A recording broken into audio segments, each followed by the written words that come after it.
ത്രിയേക ദൈവത്തിന്റെ പരിശുദ്ധ തിരുനാമം വാഴ്ത്തപ്പെടട്ടെ. കർത്താവിനാൽ അനുഗ്രഹിക്കപ്പെട്ടവരെ, 14-ാം സങ്കീർത്തനം ദൈവത്തെ അന്വേഷിക്കുന്ന ബുദ്ധിമാനുണ്ടോ എന്ന് കാണുവാൻ ദൈവം സ്വർഗത്തിൽ നിന്ന് നോക്കുന്നു എന്ന് രേഖപ്പെടുത്തുകയാണ്.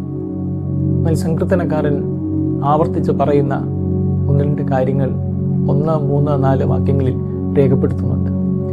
നന്മ ചെയ്യുന്നവൻ ആരുമില്ല, നന്മ ചെയ്യുന്നവനില്ല, ഒരുത്തനുമില്ല, യഹോവയോട് അവർ പ്രാർത്ഥിക്കുന്നുമില്ല.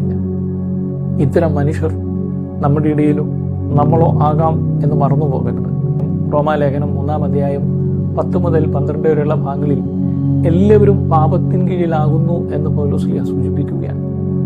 ദൈവത്തോട് പ്രാർത്ഥിക്കുന്നവർ നന്മ ചെയ്യുന്നവരായിരിക്കണം എന്ന് ഉറപ്പിച്ച് പറയുകയാണ് സങ്കീർത്തനക്കാരൻ. ജീവിതത്തിൽ ഒത്തിരി പ്രാർത്ഥിക്കുന്നു, ഭക്തിയുണ്ട്, ദൈവത്തോട് സ്നേഹമുണ്ട് എന്നൊക്കെ നമ്മൾ പറയുന്നുണ്ടാകാം.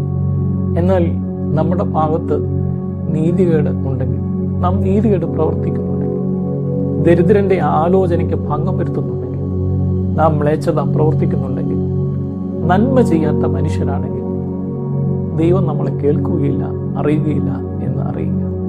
യശയ്യാപ്രവാചന പുസ്തകം 1-ാം അധ്യായം 15 മുതൽ 17 വരെയുള്ള വാക്യങ്ങളിൽ കൃത്യമായി പറയുന്നുണ്ട്, നന്മ ചെയ്യുവാൻ, ന്യായം പ്രവർത്തിക്കുവാൻ, നീതി നടപ്പിലാക്കാൻ, അഗതിക്കും അനാഥനും വിധവയ്ക്കും ഒക്കെ സഹായകരമായി തീരുന്ന രീതിയിൽ പുണ്യപ്രവൃത്തികളിൽ ഏർപ്പെടുവാൻ. ദൈവത്തോട് പ്രാർത്ഥിക്കുന്ന മനുഷ്യരാണെന്ന തോന്നൽ നമുക്കുണ്ടെങ്കിൽ, നാം അങ്ങനെയൊക്കെ ചിന്തിക്കുന്നുണ്ടെങ്കിൽ, നന്മ ചെയ്യുവാൻ, നീതി പ്രവർത്തിക്കുവാൻ നമുക്കിടയാകണം. ദൈവം നമ്മളെ അതിന് ഒരുക്കട്ടെ എന്ന് പ്രത്യേകമായിട്ട് പ്രാർത്ഥിക്കുന്നു. എല്ലാവർക്കും അനുഗ്രഹകരമായ ഒരു ദിനം ദൈവം നൽകട്ടെ എന്ന് ആശംസിക്കുന്നു.